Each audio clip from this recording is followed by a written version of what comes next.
ಪ್ರತಿ ಸಾರಿ ಊಟದ ನಂತರ ಒಂದು ವಿಡಿಯೋ ಸಿನಿಮಾ ಇರುತ್ತಿತ್ತು. ಮೊದಲನೇ ದಿನ ಸಿನಿಮಾ ನೋಡಲು ಹೋಗಿ ಕುಳಿತು ನೋಡಲು ಒಳ್ಳೆಯ ಸುಖಾಸನಗಳಿದ್ದವು. ಕೊಂಚ ಹೊತ್ತು ನೋಡುವುದರೊಳಗೆ ತೂಕಡಿಕೆ ಬರತೊಡಗಿತು. ಸಿನಿಮಾ ಆರಂಭವಾಗುವುದರೊಳಗೆ ನನಗೆ ನಿದ್ರೆ ಬಂತು. ಮಧ್ಯೆ ಎಚ್ಚರವಾದಾಗ ಇನ್ನೂ ಸಿನಿಮಾ ನಡೆಯುತ್ತಿತ್ತು. ಹಿಂದಿನ ಕಥೆ ಏನೆಂದು ಕೇಳೋಣೆಂದು ಪಕ್ಕ ನೋಡಿದರೆ ರಾಮದಾಸ್ ಗೊರಕೆ ಹುಡಿಯುತ್ತಿದ್ದಾರೆ. ಅಷ್ಟೇ ಅಲ್ಲ, ಅಲ್ಲಿ ನೋಡುತ್ತಿದ್ದವರಲ್ಲಿ ಮುಕ್ಕಾಲು ಜನರೆಲ್ಲ ನಿದ್ರೆಯಲ್ಲಿ ಮುಳುಗಿದ್ದಾರೆ. ಇನ್ನಾದರೂ ಸರಿಯಾಗಿ ಸಿನಿಮಾ ಫಾಲೋ ಮಾಡೋಣೆಂದು ಬಲಾತ್ಕಾರವಾಗಿ ರೆಪ್ಪ ತೆಗೆದುಕೊಂಡು ಕುಳಿತೆ. ಹಡಗಿನ ತೂಗಾಟಕ್ಕೋ ಅಥವಾ ಹೊಟ್ಟೆ ಭರ್ತಿಯಾಗಿದ್ದಕ್ಕೋ ಮತ್ತೆ ನಿದ್ದೆ ಯಾವಾಗ ಬಂತೆಂಬುದೇ ಗೊತ್ತಾಗಲಿಲ್ಲ. ಹೀಗೆ ಪ್ರತಿ ಸಾರಿಯೂ ಆಗತೊಡಗಿತು. ಒಂದೇ ಒಂದು ಸಿನಿಮಾವನ್ನು ಮೊದಲಿನಿಂದ ಕೊನೆಯವರೆಗೆ ನೋಡಲು ಸಾಧ್ಯವಾಗಲಿಲ್ಲ. ಕೊನೆಗೆ ಸಿನಿಮಾ ತಂಟೆಯೇ ಬೇಡವೆಂದು ಟೇಬಲ್ ಟೆನ್ನಿಸ್ ಆಡಲು ಹೋದೆವು. ಇಸ್ಪೀಟ್ ಆಡುವವರು ಟೇಬಲ್ ಟೆನ್ನಿಸ್ ಬೋರ್ಡ್ಗಳ ಮೇಲೆ ಕುಳಿತು ಅವನ್ನು ಜಖಂ ಮಾಡಿಟ್ಟಿದ್ದರು. ನಮಗೆ ಆ ಮೇಜುಗಳನ್ನು ದುರಸ್ತಿ ಮಾಡುವುದೇ ಅರ್ಧ ದಿನದ ಕೆಲಸವಾಯಿತು. ಸಾರ್ವಜನಿಕ ಸೊತ್ತು ಎಂದಾದ ಕೂಡಲೇ ಏನಾದರೂ ಮಾಡಿ ಅದನ್ನು ಹಾಳು ಮಾಡಿಟ್ಟುತ್ತಾರೆ. ಸಮುದ್ರದ ಮಧ್ಯೆ ಮುಳುಗಿ ಹೋಗುತ್ತೇವೆನ್ನುವ ಭಯವಿಲ್ಲದಿದ್ದರೆ ಪ್ರಯಾಣಿಕರು ಹಡಗನ್ನೇ ಮುರಿದು ತಮ್ಮ ಸೂಟ್ಕೇಸಿಗೆ ತುಂಬಿಕೊಳ್ಳುತ್ತಿದ್ದರೋ ಏನೋ.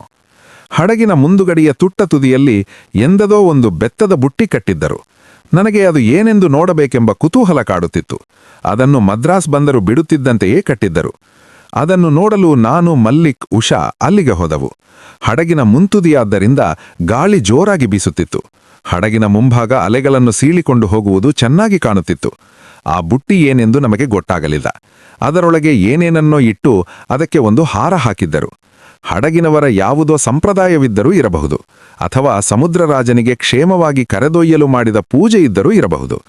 ಅಲ್ಲಿಂದ ಏರಿ ಇಳಿಯುವ ಉಬ್ಬು ತಗ್ಗಿನ ಸಮುದ್ರ ನೋಡುತ್ತಾ ಇರಬೇಕಾದರೆ ಮಲ್ಲಿಕ್ ಇದ್ದಕ್ಕಿದ್ದಂತೆ "ಓ, ಅಲ್ಲೊಂದು ಹಕ್ಕಿ" ಎಂದು ಕೂಗಿದರು.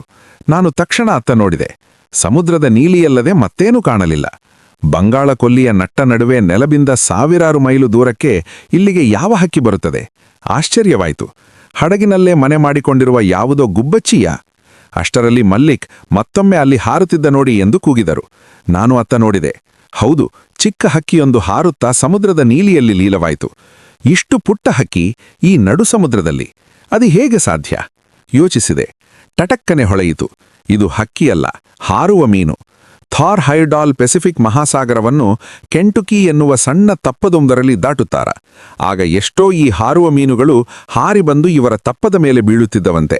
ದಿನಾ ಬೆಳಗ್ಗೆ ಎದ್ದು ತಪ್ಪದ ಮೇಲೆ ಬಿದ್ದಿರುವ ನೂರಾರು ಹಾರುವ ಮೀನುಗಳನ್ನು ಐತು ಅಡುಗೆ ಮನೆಗೆ ಸಾಗಿಸುವುದೇ ಅವರ ಮೊದಲ ಕೆಲಸವಾಗಿತ್ತಂತೆ. ಆದರೆ ನಮ್ಮ ನಾನ್ಕೌರಿ ಹಡಗಿನ ಡಕ್ಕು ಸಮುದ್ರ ಮಟ್ಟದಿಂದ ಸುಮಾರು 25 ಅಡಿಗೂ ಮಿಕ್ಕಿ ಎತ್ತರವಿದ್ದುದರಿಂದ ಆ ಮೀನುಗಳೇನೂ ಹಡಗಿನೊಳಗೆ ಬೀಳುವ ಸಂಭವ ಇರಲಿಲ್ಲ. ನಾನು ಈ ಹಾರುವ ಮೀನುಗಳು ಗಾಳಿಯಲ್ಲಿ ಸುಮ್ಮನೆ 1-2-3 ಜಿಗಿದು ಬೀಳುತ್ತವೆ ಎಂದು ತಿಳಿದಿದ್ದೆ.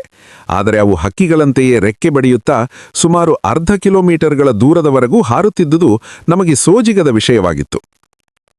ಈ ಮೀನುಗಳ ಕಿವುರಿನ ಪಕ್ಕ ಇರುವ ರೆಕ್ಕೆಗಳೇ ಗಾಳಿಯನ್ನು ಬಡಿಯಲು ಅಗಲವಾಗಿ ರೂಪುಗೊಂಡಿದ್ದವು. ಇನ್ನಾವುದಾದರೂ ದೊಡ್ಡ ಮೀನು ಇವುಗಳನ್ನು ಹಿಡಿಯ ಬಂದರೆ ಇವು ಗಗನಕ್ಕೆ ಜಿಗಿದು ಹಾರತೊಡಗುತ್ತಿದ್ದವು. ಇವುಗಳ ಹಾರುವ ವೈಖರಿಯನ್ನು ನೋಡಿ ಹೀಗೆ ಹಾರಿ ಹಾರಿ ಒಂದು ದಿನ ಹೊಸ ಬಗೆಯ ಹಕ್ಕಿಗಳೇ ಆಗಿಬಿಡುತ್ತವೋ ಏನೋ ಎಂದು ಲೆಕ್ಕ ಹಾಕಿದೆ.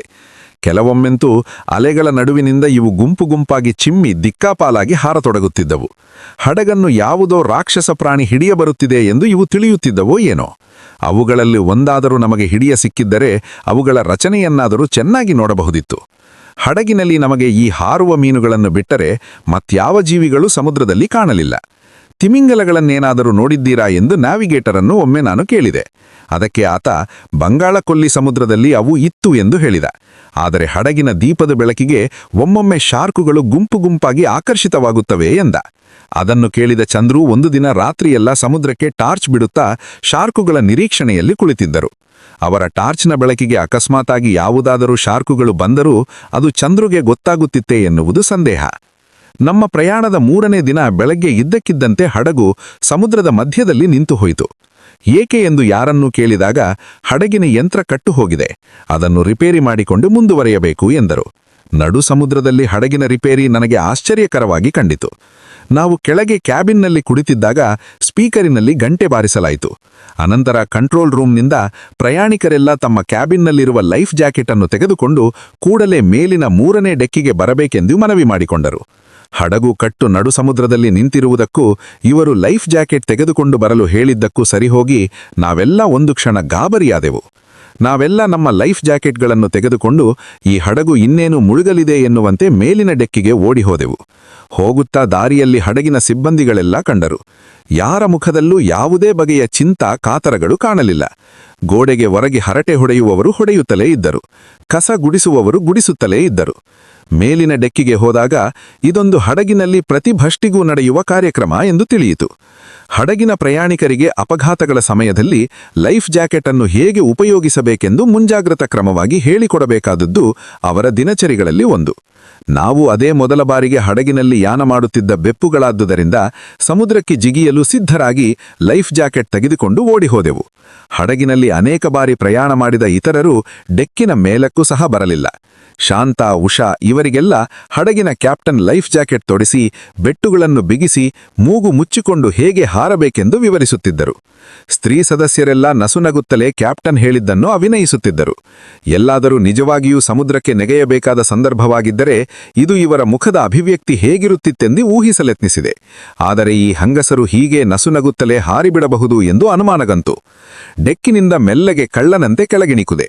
ಕೆಳಗೆ ಸಾವಿರಾರು ಅಡಿ ಆಳದ ಸಮುದ್ರ ಕರಿನೀಲಿಯ ಕೈಗಳಿಂದ ಬಾ ಎಂದು ಕರೆದಂತಾಯಿತು. ಕುತ್ತಿಗೆಯ ಸುತ್ತ ಸುತ್ತಿಕೊಂಡಿದ್ದ ಲೈಫ್ ಜಾಕೆಟ್ ಯಮಪಾಶದಂತೆ ಭಾಸವಾಯಿತು. ಸಮುದ್ರಕ್ಕೆ ಹಾರುವ ವಿಷಯ ಮರೆಯಲು ಕ್ಯಾಪ್ಟನ್ ಜೊತೆ ಹಡಗಿನ ಯಂತ್ರಕ್ಕಾಗಿರುವ ತೊಂದರೆ ಮತ್ತು ಅದನ್ನು ರಿಪೇರಿ ಮಾಡಲು ಹಿಡಿಯಬಹುದಾದ ಸಮಯದ ಬಗ್ಗೆ ಗಂಭೀರ ಚರ್ಚೆ ಆರಂಭಿಸಿದೆ. ಮಾತೆಲ್ಲ ಮುಗಿದ ಮೇಲೆ ಕೊನೆಯದಾಗಿ ಲೈಫ್ ಜಾಕೆಟ್ ಅನ್ನು ತೋರಿಸಿ, ನಿಮ್ಮ ಇಷ್ಟು ದಿನದ ಸರ್ವೀಸಿನ ಎಂದಾದರೂ ನಿಮಗೆ ಇದನ್ನು ಉಪಯೋಗಿಸಬೇಕಾದ ಸಂದರ್ಭ ಬಂದಿದೆಯಾ ಎಂದು ಕೇಳಿದೆ. ಎಂದೂ ಅಲ್ಲ, ನಾನು ಅದೃಷ್ಟವಂತ, ಒಮ್ಮೆಯೂ ಇಲ್ಲ ಎಂದು ಉತ್ತರಿಸಿದರು.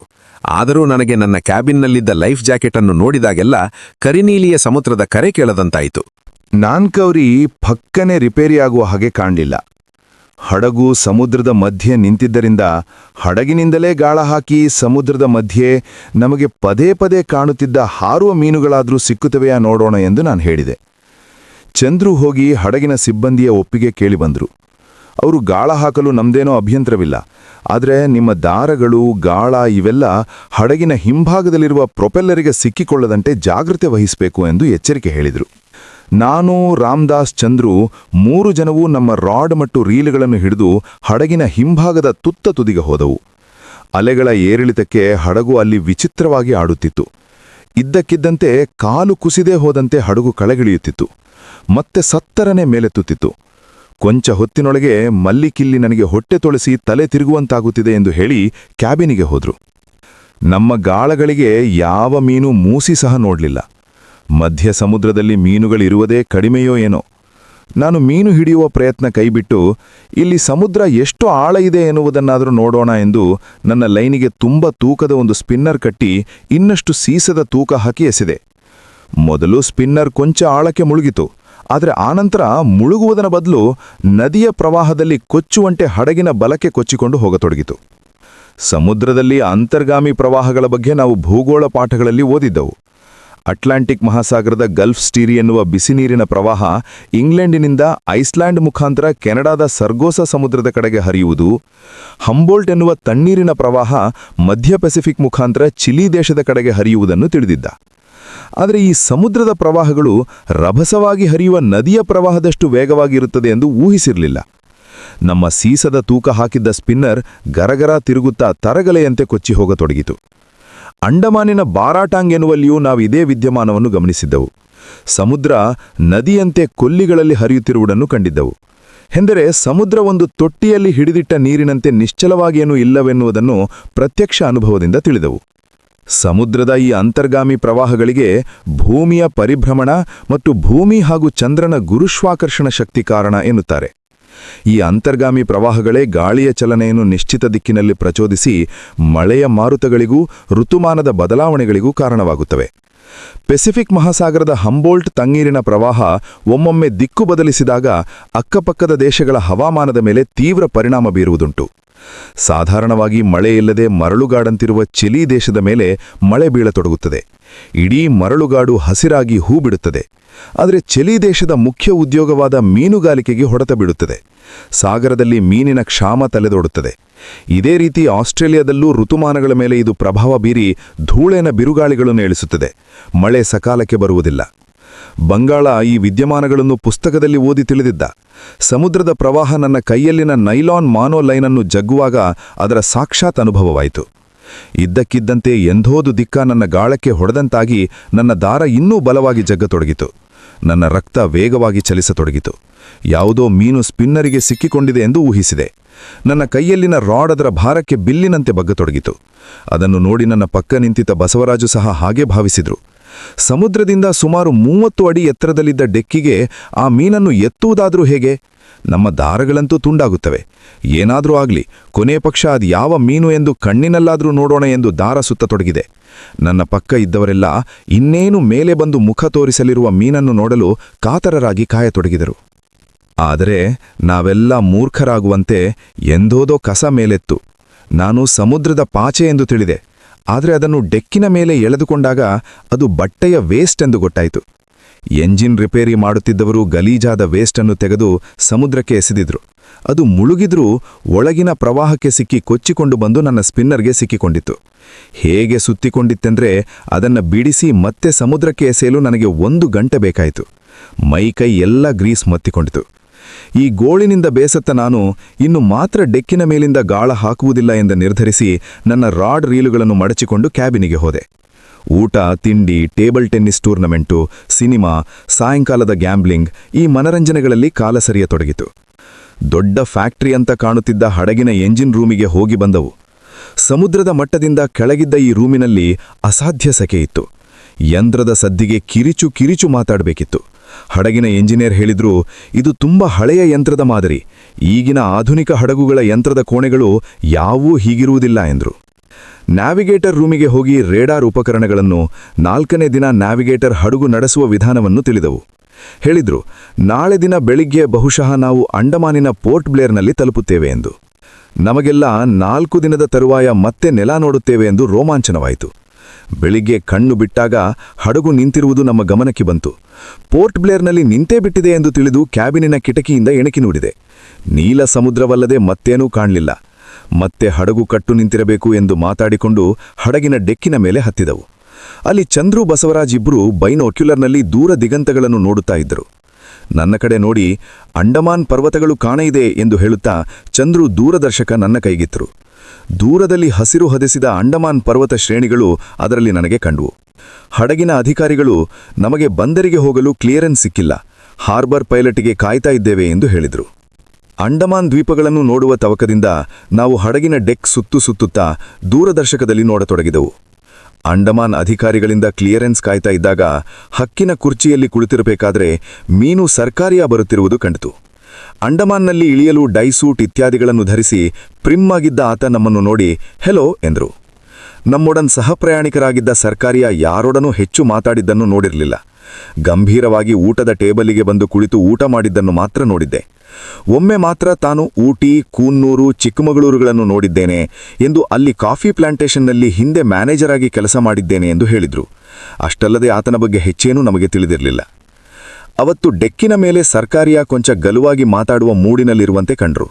ಹೆಲೋ, ಪೋರ್ಟ್ ಬಂತಲ್ಲ ಎಂದೆ. ಹೌದು ಎಂದ್ರು. ನೀವು ಇದೇ ಮೊದಲ ಬಾರಿ ಬರುತ್ತಿದ್ದೀರಾ? ಇಲ್ಲ, ಅನೇಕ ಸಾರಿ ಬಂದಿದ್ದೇನೆ. ನನ್ನ ಮಗ ಇಲ್ಲೇ ಇದ್ದಾನೆ. ಏನು, ಅಂಡಮಾನ್ನಲ್ಲೇ ಇದ್ದಾರಾ? ಏನ್ ಕೆಲಸದಲ್ಲಿದ್ದಾರೆ ಎಂದು ಕೇಳಿದೆ. ಅದೊಂದು ವಿಚಿತ್ರವಾದ ಕಥೆ. ನಾವು ಅವನ ಆಸೆಯನ್ನೇ ಬಿಟ್ಟಿದ್ದವು. ನಾನು ಬೊಂಬಾಯಿನಲ್ಲಿದ್ದೇನೆ. ಅಲ್ಲಿ ಅವನು ನಮ್ಮೊಡನಿದ್ದಾಗ ಅವನಿಗೆ ಒಂದು ವಿಚಿತ್ರವಾದ ಖಾಯಿಲೆ ಶುರುವಾಯಿತು.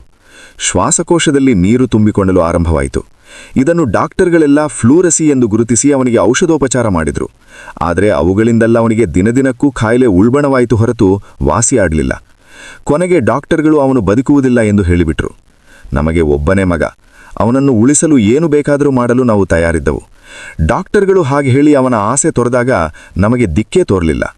ಅವನು ಮರಣಶಯ್ಯೆಯಲ್ಲಿ ಉಸಿರಾಡಲು ತಹತಹ ಪಡುತ್ತಿದ್ದಾಗ ಯಾರೋ ಒಬ್ಬರು ನಮ್ಮ ಹಿತೈಷಿಗಳು ಈತನನ್ನು ಅಂಡಮಾನಿಗೆ ಕರೆದೊಯ್ಯಿರಿ, ಅಲ್ಲಿನ ಕಾಡಿನ ಗಾಳಿ ಇವನಿಗೆ ಹಿಡಿಯಬಹುದು ಎಂದರು.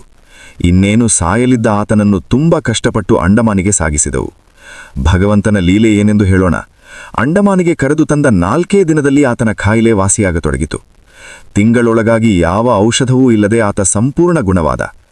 ಅಂಡಮಾನ್ ದ್ವೀಪಗಳು ಆತನಿಗೆ ಎಷ್ಟೊಂದು ಒಗ್ಗಿತು ಎಂದರೆ ಆತ ಮರಳಿ ಭಾರತಕ್ಕೆ ಬರುವುದಿಲ್ಲ ಎಂದು ಹೇಳಿ ಇಲ್ಲೇ ಉಳಿದುಬಿಟ್ಟ.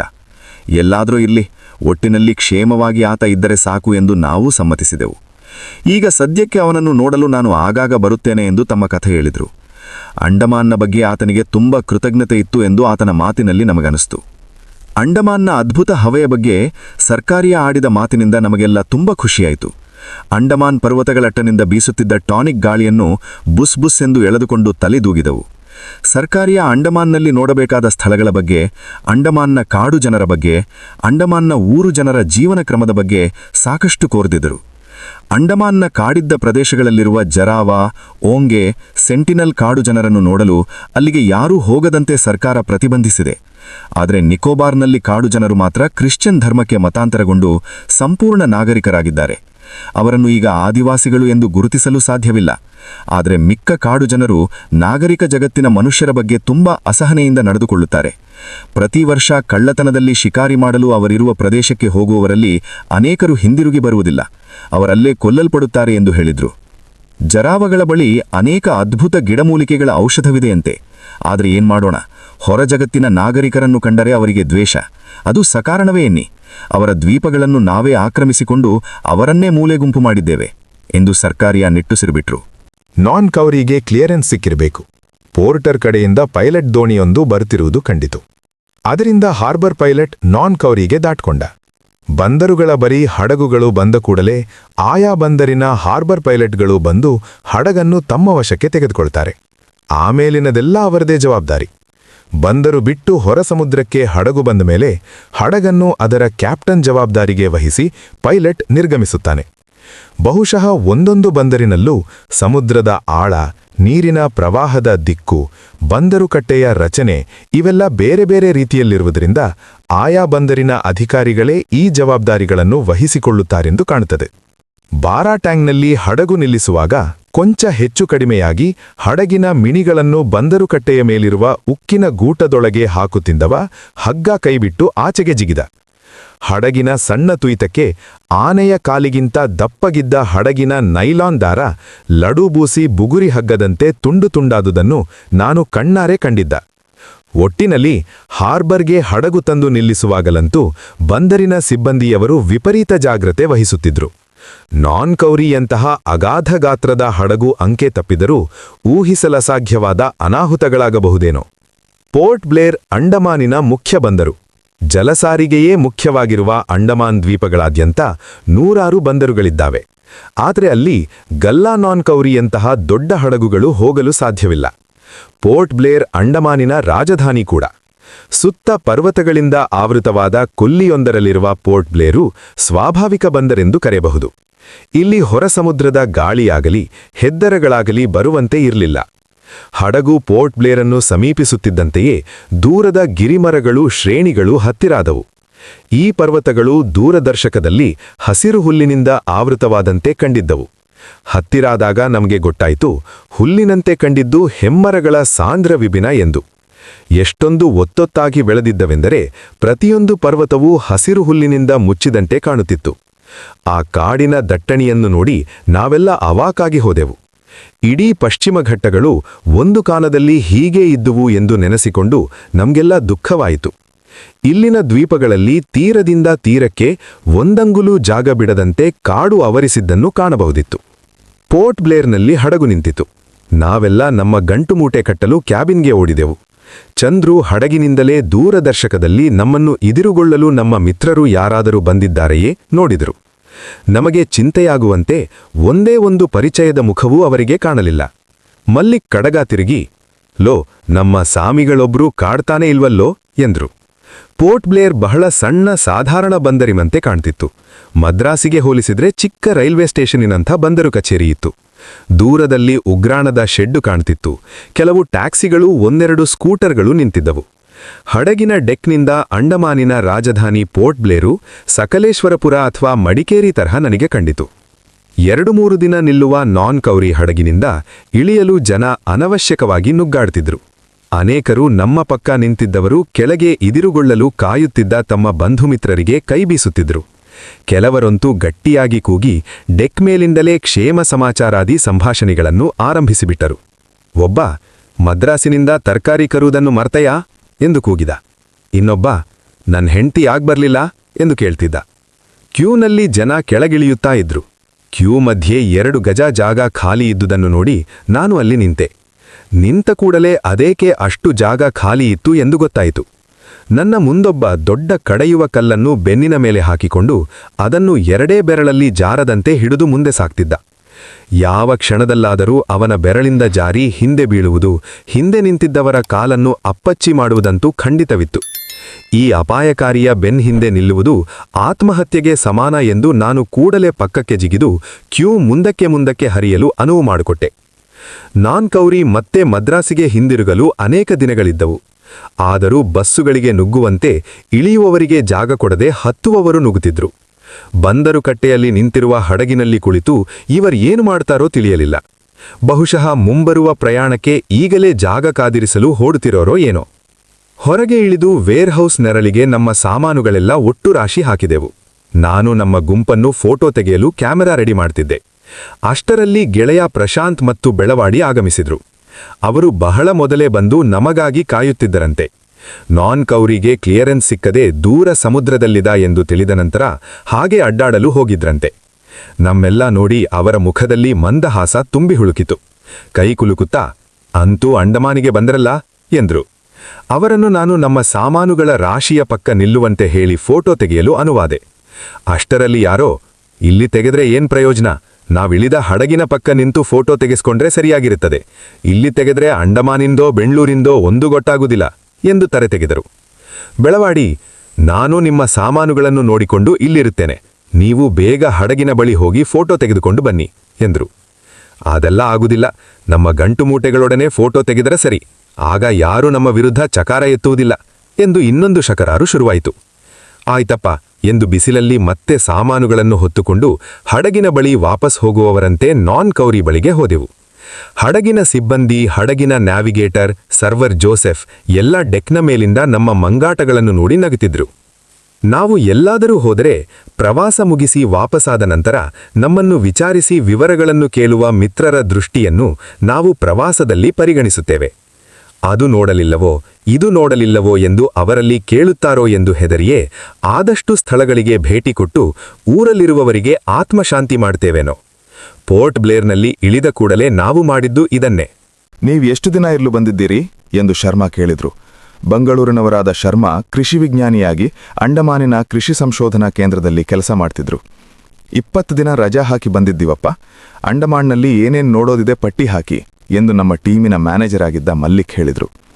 ಒಂದು ಕೆಲಸ ಮಾಡ್ಬೋದು, ನೀವಿಲ್ಲಿಂದ ನಿಕೋಬಾರಿಗೆ ಹೋಗುವ ಹಡಗೊಂದಿದೆ, ಅದರಲ್ಲಿ ಹತ್ತಿದ್ರೆ ಆ ಹಡಗು ಅನೇಕ ದ್ವೀಪಗಳಲ್ಲಿ ನಿಲ್ಲುತ್ತಾ ಹೋಗುತ್ತೆ. Car Nicobar, little Andaman, Nancowry, little Nicobar, great Nicobar, ಈ ಎಲ್ಲಾ ದ್ವೀಪಗಳಿಗೂ ಅದು ಭೇಟಿ ಕೊಡುತ್ತೆ. ನಿಕೋಬಾರ್ ಸಹ ನೋಡಿದಂತಾಗುತ್ತೆ ಎಂದ್ರು ಶರ್ಮಾ. ಅಂಡಮಾನ್ನಲ್ಲಿ ಪ್ರೇಕ್ಷಣೀಯ ಸ್ಥಳಗಳಿಗೇನೂ ಕಡಿಮೆ ಇಲ್ಲ ಎಂದು ಹೇಳಲು ಅವರು ತವಕದಲ್ಲಿದ್ದಂತಿತ್ತು. ಇನ್ನೊಬ್ರು, ಇವರು ಮಾಯಾಬಂದರ್ವರೆಗೂ ಹೋಗ್ಬಂದ್ರೆ ಹೇಗೆ, ಅಲ್ಲಿಗೂ ಹಡಗಿದೆ, ಬಾರಾಟಾಂಗ್, ರಂಗತ್, ದಿಗ್ಲಿಪುರ ಎಲ್ಲ ನೋಡ್ಬರ್ಬೋದು ಎಂದ್ರು. ನಾನು ಗಾಬರಿಯಾದೆ, ಯಾಕೆಂದ್ರೆ ಈ ರೀತಿಯ ಪ್ರವಾಸದಲ್ಲಿ ನನಗೆ ಕೊಂಚವೂ ಶ್ರದ್ಧೆ ಇರಲಿಲ್ಲ. ಸತತವಾಗಿ 4 ದಿನ ಹಡಗಿನಲ್ಲಿ ಬಂದಿದ್ದವು. ಈಗ ಮತ್ತೆ ಹಡಗಿನಲ್ಲಿ 5-6 ದಿನ ಪ್ರಯಾಣ ಮಾಡ್ತಾ ಅಲ್ಲಲ್ಲೇ ಅರ್ಧ ಗಂಟೆಯೋ 1 ಗಂಟೆಯೋ ನಿಲ್ಲುವ ಹಡಗಿನಿಂದ ಇಳಿದು ಸುತ್ತಾಡಿಕೊಂಡು ಬಂದ್ರೆ ಏನ್ ಭಾಗ್ಯ ಬಂದಾಗಾಯಿತು. ಬರೇ ಪ್ರೇಕ್ಷಣೀಯ ಸ್ಥಳಗಳನ್ನು ನೋಡ್ತಾ ಹೋಗುವ ಪ್ರವಾಸಿಗೆ ಅಂಡಮಾನ್ ಒಂದೇ ದಿನಕ್ಕೆ ಬೋರ್ ಆಗುತ್ತದೆ. ಒಂದು ದ್ವೀಪ ನೋಡಿದರೆ ಮುಗಿಯಿತು, ಅನಂತರ ಅದೇ ರೀತಿಯ ದ್ವೀಪಗಳು, ಅದೇ ಮರಳಿನ ತೀರಗಳು, ಅದೇ ಕಾಡುಗಳು. ಈ ದೋಣಿಗಳಲ್ಲಿ ಹೋಗುವವರು ಯಾವುದಾದರೊಂದು ದ್ವೀಪದಲ್ಲಿ ಇಳಿದು ಸಾಕಷ್ಟು ಕಾಲ ಕಳೆದು ಅನಂತರ ಸಾವಕಾಶವಾಗಿ ಇನ್ನೊಂದು ದೋಣಿಯಲ್ಲಿ ಹಿಂದಿರುಗಬಹುದೇ? ಅದೂ ಸಹ ಕಷ್ಟಸಾಧ್ಯ. ಅಂಡಮಾನಿನ ದೋಣಿ ಸಾರಿಗೆ ವ್ಯವಸ್ಥೆಗೆ ಒಂದು ವೇಳೆಯೇ ಇಲ್ಲ. ಒಂದು ದ್ವೀಪದಲ್ಲಿ ಇಳಿದ ನಂತರ ದೋಣಿ ಮತ್ತೆ ಬಂದರೆ ಬಂತು, ಇಲ್ಲದಿದ್ರೆ ಇಲ್ಲ. ಅಕಸ್ಮಾತ್ ಸಮುದ್ರದಲ್ಲಿ ಗಾಳಿಯೆದ್ದು ಸಮುದ್ರ ಭೋರ್ಗರೆಯ ತೊಡಗಿದ್ದರೆ ದೋಣಿಗಳಿಲ್ಲದ ತಿಂಗಳುಗಳು ಕಳೆಯಬಹುದು. ಈ ಅಪಾಯ ಪ್ರಶಾಂತ್ ಮೊದಲೇ ನನಗೆ ಹೇಳಿದ್ರು. ಅವರೇ ಯಾವುದೋ ದ್ವೀಪಕ್ಕೆ ಸಂಶೋಧನೆಯ ಕೆಲಸಕ್ಕೆ ಹೋಗಿ ದೋಣಿಯೇ ಸಿಗದ ಅನೇಕ ದಿನ ಅಲ್ಲಿಯೇ ಉಳಿಯಬೇಕಾಯ್ತಂತೆ. ನಮಗೆ ಮೂಣಿಗರೆಗೆ ಕಾಗದ ಬರೆಯಲು ತಡವಾದುದಕ್ಕೆ ಅದೇ ಕಾರಣವೆಂದು ಹೇಳಿದ್ರು. ನನ್ನನ್ನು ಅಭಿಪ್ರಾಯ ಕೇಳಿದ್ರು. ನಾನು ತೀರಾ ಇಕ್ಕಟ್ಟಿಗೆ ಸಿಕ್ಕಿಕೊಂಡೆ. ದಂಡೆಯ ಮೇಲೆ ಸಮುದ್ರ ತಂದೆಸೆದಿರುವ ವಸ್ತುಗಳನ್ನೇ ಪರೀಕ್ಷಿಸುತ್ತಾ 20 ದಿನ ಕಳೆಯಲು ನಾನು ತಯಾರಿದ್ದೆ. ಅಂಡಮಾನ್ ದ್ವೀಪಗಳು ಆ ರೀತಿ ವಿವರಗಳಲ್ಲಿ ನೋಡುವವರಿಗೆ ಮಾತ್ರ ಅದ್ಭುತವಾಗಿ ಕಾಣುತ್ತದೆ. ಆದರೆ ಅಲ್ಲಲ್ಲಿ ಅಡ್ಡಾಡಬೇಕೆಂಬ ಆಸೆ ಇದ್ದವರೂ ನಮ್ಮಲ್ಲಿದ್ರು. ಸುಮ್ಮನೆ ಕಪ್ಪೆ ಚಿಪ್ಪು ನೋಡಿಕೊಂಡೇ ಅಂಡಮಾನ್ನಲ್ಲಿ ಕಾಲ ಕಳೆಯುವುದು ಅವರಿಗೆ ಇಷ್ಟವಿಲ್ಲದಿರಬಹುದು.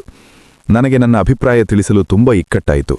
ಕೊನೆಗೆ ಇಲ್ಲೇ ಹತ್ತಿರದಲ್ಲಿರುವುದನ್ನೆಲ್ಲ ನೋಡಿ ಮುಗಿಸೋಣ, ಆನಂತರ ಮಿಕ್ಕುದನ್ನು ಯೋಚಿಸೋಣ ಎಂದು ತೀರ್ಮಾನಿಸಿದವು. ನಾವು ಯೂತ್ ಹಾಸ್ಟೆಲಿನಲ್ಲಿ ಇಳಿದುಕೊಂಡಿದ್ದು. ದಿನಕ್ಕೆ ಒಬ್ಬರಿಗೆ 8 ರೂಪಾಯಿ ಬಾಡಿಗೆಯಂತೆ 12 ಹಾಸಿಗೆಗಳ ಒಂದು ದೊಡ್ಡ ರೂಮ್ ನಮಗೆ ಸಿಕ್ಕಿತ್ತು. ಯೂತ್ ಹಾಸ್ಟೆಲಿನ ಎದುರೇ ಒಂದು ದೊಡ್ಡ ಉದ್ಯಾನ, ಅದರ ನಡುವೆ ನೇತಾಜಿ ಸುಭಾಷ್ ಚಂದ್ರ ಬೋಸರ ಒಂದು ಪ್ರತಿಮೆ. 2ನೇ ಮಹಾಯುದ್ಧ ಕಾಲದಲ್ಲಿ ನೇತಾಜಿಯವರು ಜಪಾವರೊಡಗೂಡಿ ಬ್ರಿಟಿಷರಿಂದ ವಿಮೋಚನೆ ಮಾಡಿದ ಮೊದಲ ಭಾರತದ ಭಾಗ ಅಂಡಮಾನ್. ಅಲ್ಲಿಂದ ಮುಂದೆ ಬಲ್ಮಾ ಮುಖಾಂತರ ಭಾರತವನ್ನು ಪ್ರವೇಶಿಸಿ ಬ್ರಿಟಿಷರನ್ನು ಒದ್ದೋಡಿಸಬೇಕೆಂದು ಸುಭಾಷರ ಮಹತ್ವಾಕಾಂಕ್ಷೆಯಿತ್ತು. ಅಮೆರಿಕ ಆಟಂ ಬಾಂಬನ್ನು ಕಂಡುಹಿಡಿಯದಿದ್ದರೆ ಅವರ ಹವಣಿಕೆ ಕೈಗೂಡುತ್ತಿತ್ತೋ ಏನೋ, ಆದರೆ ಚರಿತ್ರೆಯ ಗತಿಯೇ ಬೇರೆ ದಿಕ್ಕಿಗೆ ಇತ್ತು. ಪೋರ್ಟ್ ಬ್ಲೇರ್ ಸುತ್ತೆಲ್ಲ ಜಪಾನಿಯರ ಆಕ್ರಮಣದ ಗುರುತುಗಳು ಕಾಣಸಿಗುತ್ತವೆ. ಸಮುದ್ರದತ್ತಿನಿಂದ ಬರುವ ವೈರಿ ಹಡಗುಗಳನ್ನು ನಾಶ ಮಾಡಲು ಅವರು ಸಮುದ್ರದ ದಿಕ್ಕಿಗೆ ಕಟ್ಟಿದ್ದ ಫಿರಂಗಿ ಕೋರಿಗಳು ಬೇಕಷ್ಟಿದ್ದವು. ಕಲ್ಲೆಲ್ಲ ಜರುಗಿ ಹುಲ್ಲು ಬೆಳೆದು ಪಾಳು ಬಿದ್ದಿದ್ದವು. ಅವುಗಳನ್ನು ಚಾರಿತ್ರಿಕ ಸ್ಮಾರಕಗಳೆಂದು ರಕ್ಷಿಸಿದ್ದರೆ ಚೆನ್ನಾಗಿತ್ತು. ವಾಸ್ತವವಾಗಿ ಜಪಾನಿಯರೇ ಅಂಡಮಾನ್ನಲ್ಲಿ ವ್ಯವಸಾಯವನ್ನು ಆರಂಭಿಸಿದವರು. ಅಲ್ಲಿಯವರೆಗೂ ಅಂಡಮಾನಿನ ಮುಖ್ಯೋದ್ಯೋಗ ಎಂದರೆ ಮರ ಕಡೆದು ಸಾಗಿಸುವುದು. ಆಗ ಬ್ರಿಟಿಷರು ಸ್ಥಾಪಿಸಿದ ಮರ ಕೊಯ್ಯುವ ಕಾರ್ಖಾನೆ ಚತಾಮ್ ಸಾಮಿಲ್ ಈಗಲೂ ಭಾರತ ಸರ್ಕಾರದ ಅಧೀನದಲ್ಲಿ ನಡೆಯುತ್ತಿದೆ. ಇಡೀ ಏಷ್ಯಾದಲ್ಲೇ ಅತಿ ದೊಡ್ಡ ಮರ ಕೊಯ್ಯುವ ಕಾರ್ಖಾನೆ ಇದು. ಅಂಡಮಾನ್ನ ಸಹಸ್ರಾರು ಎಕರೆ ಕಾಡುಗಳನ್ನು ಭಾರತದ ಕೈಗಾರಿಕೋದ್ಯಮಿಗಳಿಗೆ ಮರ ಕೊಯ್ದು ಸಾಗಿಸಲು ಗುತ್ತಿಗೆ ಕೊಡಲಾಗಿತ್ತು. ಆದರೆ ಇಲ್ಲಿಂದ ಭಾರತಕ್ಕೆ ಸಾಗಿಸುವ ವೆಚ್ಚ ಆಗಿನ ಮರದ ಬೆಲೆಗೆ ಅತಿಯಾದುದರಿಂದ ಮತ್ತು ಆಗ ಭಾರತದಲ್ಲೇ ಕಡೆಯಲು ಬೇಕಾದಷ್ಟು ಮರಗಳಿದ್ದದರಿಂದಲೂ ಅದನ್ನು ಪ್ರಾರಂಭದಲ್ಲೇ ಕೈಬಿಟ್ಟರಂತೆ. ಆದರೆ ಅವರು ಊರಿಗೆ ಮರಳುವಾಗ ಅವರೊಡನೆ ಮರ ಸಾಗಿಸಲು ತಂದ ಆನೆಗಳನ್ನು ಒಯ್ಯಲಿಲ್ಲ.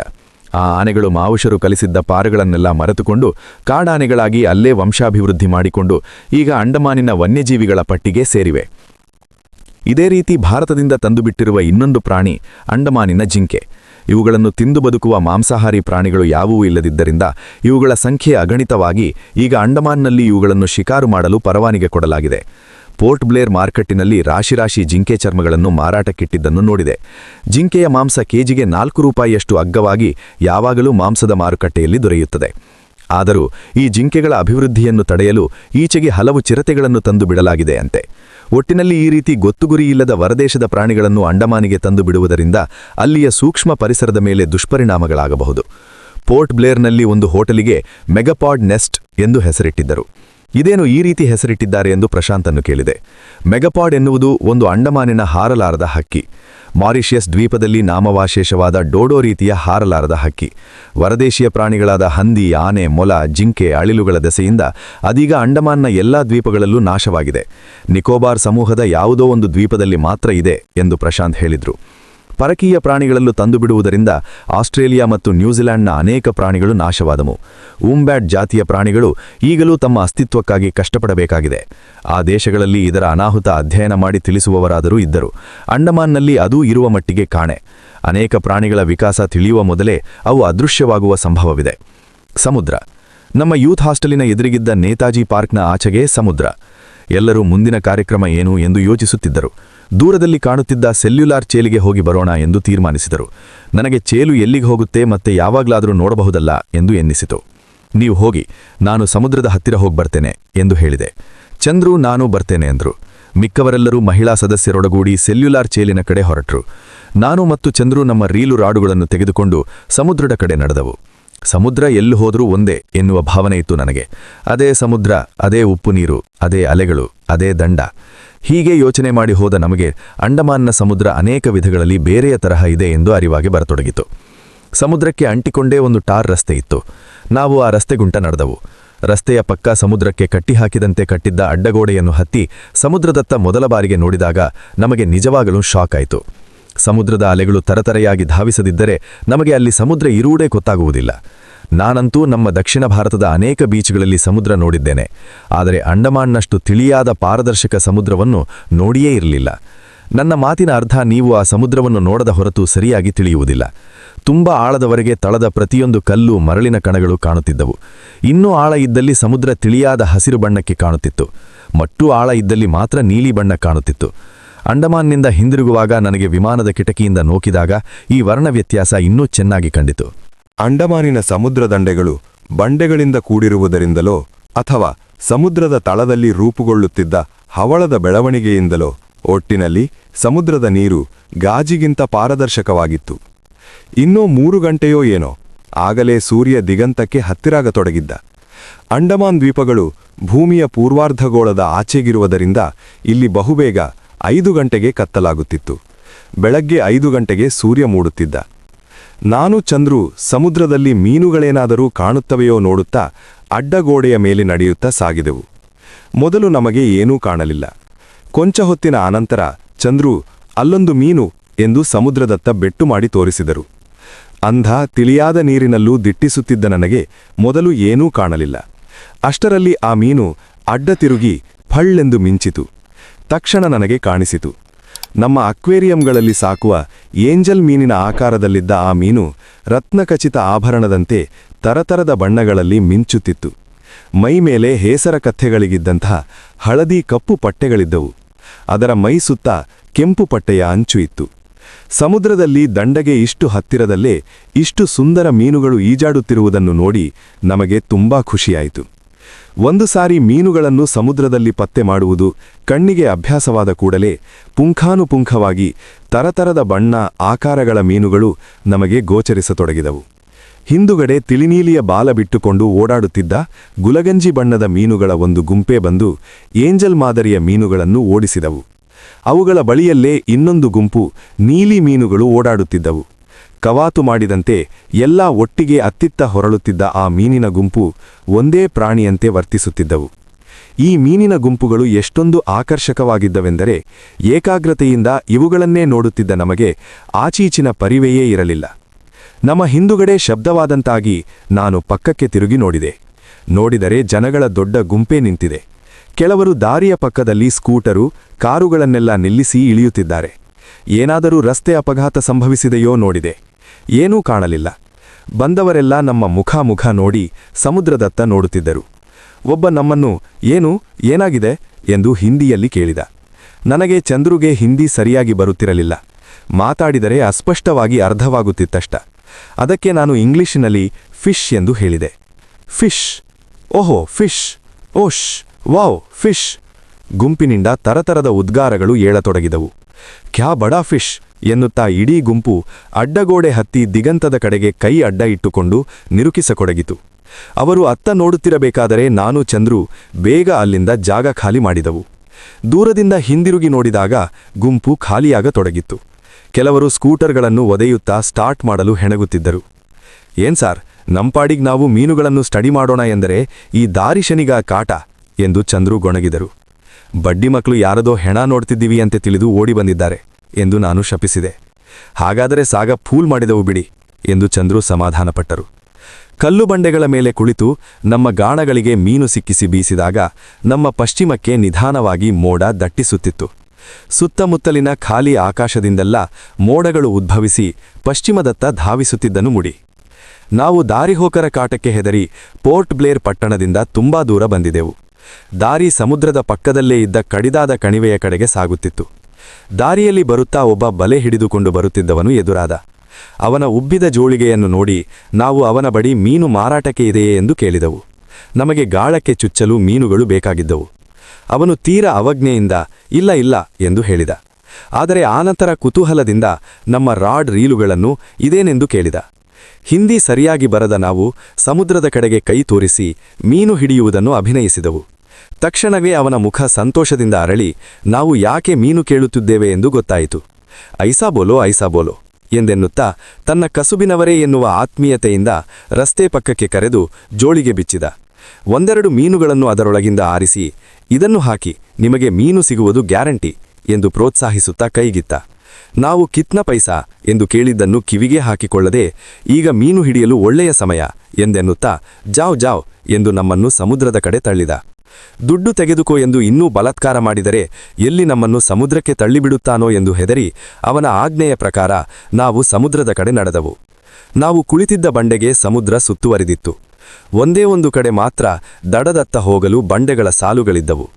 ನಾವು ಬರುವುದಕ್ಕೆ ಮೊದಲು ಬಣ್ಣದ ಏಡಿಗಳು ಅಡ್ಡಾಡುತ್ತಿದ್ದವು. ನಮ್ಮನ್ನು ಕಂಡೊಡನೆಯೇ ಚಕ್ಕಂದು ಬಂಡೆಯ ಬಿರುಕಿನೊಳಗೆ ಓಡಿ ಮಾಯವಾದವು. ನಾವು ಗಾಳ ಬೀಸಿ ನಿಶ್ಚಲವಾಗಿ ಕೊಂಚ ಹೊತ್ತು ಕುಳಿತ ನಂತರ ಅವು ಕೊಂಚ ಧೈರ್ಯ ತಗೊಂಡು ಹೊರಗಿಣುಕತೊಡಗಿದವು.